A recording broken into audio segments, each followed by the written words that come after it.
पृथ्वी news, नवा ध्यास नवे पर्व।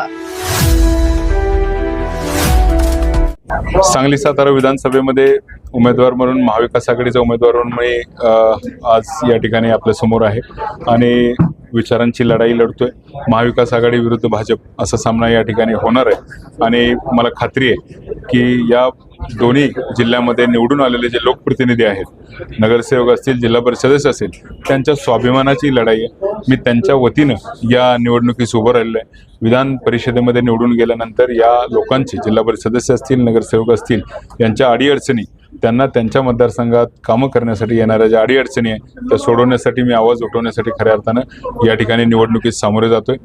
आदरणीय शरदचंद्रजी पवार साहेब, शशिकांत शिंदे साहेब, जयंत पाटील साहेब, बाळासाहेब पाटील, त्याचबरोबर पक्षातील इतर सर्व ज्येष्ठ नेत्यांनी माझ्यावर जो विश्वास टाकला आहे तो सार्थ ठरवण्यासाठी मी या मतदारसंघामध्ये कष्ट घेतोय आणि मला खात्री आहे की या मतदारसंघातला मतदार, नगरसेवक आणि जिल्हा परिषद सदस्य माझ्या पाठीशी उभे राहतील, कारण त्यांच्यासाठी खऱ्या अर्थाने मी या ठिकाणी उतरलेलो आहे। आज विरोधी पक्षात असलेल्या नगरसेवक आणि जिल्हा परिषद सदस्यांना निधीपासून वंचित केलं जातं। त्याचबरोबर पक्षातले जे भाजपमधले सुद्धा जे नगरसेवक असतील त्यांना सुद्धा निधी जरी दिला तरी आज त्या कॉन्ट्रॅक्टरला चांगलं काम करून घेण्यासाठी सुद्धा हे नगरसेवक बोलू शकत नाही। इतक्या केंद्रीय पद्धतीने सगळं पॉवर कॉन्सन्ट्रेट झालेले आहेत आणि या सगळ्यांच्या विरोधात मी लढतोय। खऱ्या अर्थानं या नगरसेवकांना आणि जिल्हा परिषद सदस्यांना जर स्वतःचा स्वाभिमान पुनश्च मिळवायचा असेल, त्यांचे प्रश्न विधानसभेत चांगल्या पद्धतीने मांडणारा जर नेता या ठिकाणी त्यांना हवा असेल तर त्यांनी नक्कीच माझ्या पाठीशी ठामपणे उभं राहावं असं मी आवाहन करतो।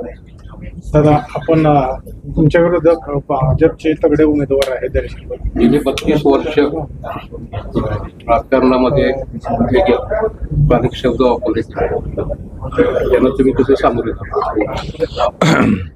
त्यांचा अनुभव त्यांच्या पाठीशी आहे, त्यांच्या पद्धतीने ते लढत आहेत, त्यांचा पक्ष त्यांच्या पाठीशी आहे। त्याच पद्धतीनं माझ्या पाठीशीही माझ्या पक्षातले ज्येष्ठ नेते आहेत, जयंत पाटील साहेब आहेत, शशिकांत शिंदे साहेब आहेत, बाळासाहेब पाटील आहेत, काँग्रेसचे विश्वजित कदम असतील, खासदार पाटील साहेब, विशाल पाटील आहेत, इकडून आमचे खासदार धैर्यशील मोहिते पाटील आहेत। हे सर्व ज्येष्ठ नेते, अनुभवी नेते सुद्धा माझ्या पाठीशी आहेत। माझा जरी अनुभव कमी असला तरी या सर्वांच्या साथीनं मी या निवडणुकीत यश मिळवेल असा मला पूर्ण विश्वास आहे।